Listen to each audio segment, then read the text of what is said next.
Apex committee के इजलास में गैर कानूनी तारिकीन वतन को मुल्क बदर करने का फैसला किया गया। 1 नवंबर से फैसले पर अमल दरामद के लिए हुकूमती कार्रवाइयाँ शुरू हो गए। हुकूमत के मुताबिक बलूचिस्तान से अब तक चमन के रास्ते 62,000 अफगान महाजरीन को मुल्क बदर किया जा चुका है। मुल्क भर से अब तक 1,88,000 के करीब महाजरीन को निकाला जा चुका है। अफगान हुकूमत के मुताबिक पाकिस्तान से अब तक 3 लाख के करीब महाजरीन अफगानिस्तान वापस पहुँच चुके हैं। मुल्क भर से आए अफगान महाजरीन पिलेले के रास्ते अफगानिस्तान जा रहे हैं।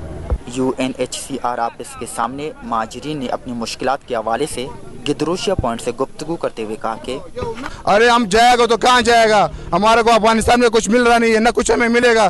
तुम अफगानिस्तान में कोई जगह बताओ, ना हमारा ज़मीन है, ना हमारा जायदाद है, ना हमारा कारोबार है, ना हमारा कोई जरिया है। कारोबार सारा सिस्टम बंद हो गया, गुंडागर्दी इन लोगों ने शुरू किया, पुलिस ने लूट मार शुरू किया। लोग निकालना कोई सही तरीके से तो निकालो। 1 महीने का कोई टाइम होता है, 1 महीने का तो बंदा अपना कारोबार को तो नहीं खत्म कर सकता है। दूर अफगानिस्तान में तो बहुत दूर का बात है। निकालना है तो उसको सही तरीके से टाइम दो। जब रास्ते में जाना है तो ये बॉर्डरों में कोई तंग ना करो। हर जगह पे यकीन करो, ये माजर लोग से पैसे लेता है, 50,000 भी लेता है, 10,000 भी लेता है, 20,000 भी लेता है। वो मुस्लिम वो क्या कर सकता है, उसका अपना हुकूमत नहीं है। वो उसके साथ बोलेगा तो दस्ते ताने पे लेके जाएगा। थोड़ी बोला मुशर्रफ के दौर में हमारे घर पे खुद आके हमारे को बोला कि तुम बनाओ पाकिस्तानी शहरी हो। हमारे पास भी मिसाइल है, PRC है, सब कुछ है हमारे पास।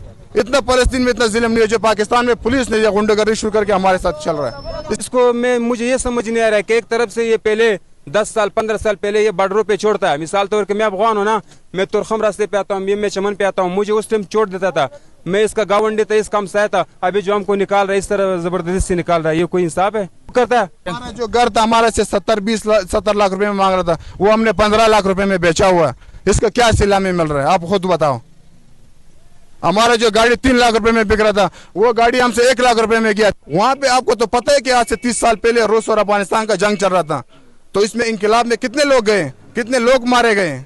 जो जिसके ऊपर जो वक्त गुजरा हुआ है उसको पता है, हर किसी को थोड़ी पता है कि तुम्हारे पर एक मुसीबत आएगा, तेरे को अंदाजा लगेगा। तुम्हारे घर में बच्चा बड़ा बीमार हो गया, मसला मसाइल तेरे ऊपर आएगा, पड़ोसी को क्या पता है? जब उसके ऊपर ये मसला मसाइल आ जाएगा उसको तब पता लगेगा। बाद में जो मुलव्वस है गवर्नमेंट है ना, हुकूमत है, हर मुल्क में गवर्नमेंट होता है, तो उसको ये होना चाहिए जो जिसने इल्जाम किया, जिसने डकैती किया, जो चोर है, जो मुस्लिम है, उसको पकड़ा जाए। तुम ऐसा बंदे को क्यों सजा दिया जा रहा है कि वो बंदा रोड पे जा रहा है, तुम उसको पकड़ के पैसा दे दो? ये कौन सा इंसाफ है? आप खुद अपने गिरवान में खुदा की कसम 15-20 साल हम इधर लाहौर में रह रहा है, ठीक है। लाहौर में मालिक मकान ने मुझे बोला कि भाई आप निकलो। क्यों निकलो? उधर सब वज़ीर आज़म ने ऐलान किया कि कार्ड वाला को कुछ नहीं बोलो, भाई आप मेरे मकान खाली कर दो। मेरे पास कार्ड है, सबूत है, सब कुछ है, नहीं मानता है। उसने घर से निकाल दिया, दुकान किराएदार से निकाल दिया। मैं किधर जाऊँ? हमारा कभी तालिबियत ये है कि हमने यूनिवर्सिटी से जो किया हुआ है डिस्पेंसर कोर्स किया हुआ है, ये हमारा कार्ड है, ये हमारे NIC है, सही है, ये भी इसमें दे दो। ये हमने यूनिवर्सिटी से किया हुआ है, सही है, ये हमारे NIC है।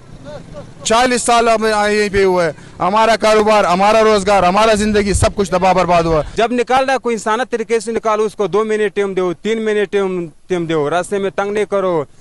हर जगह पे चापे मारता है, लोगों से पैसे लेता है, ये मुस्लिम लोग से लेता है।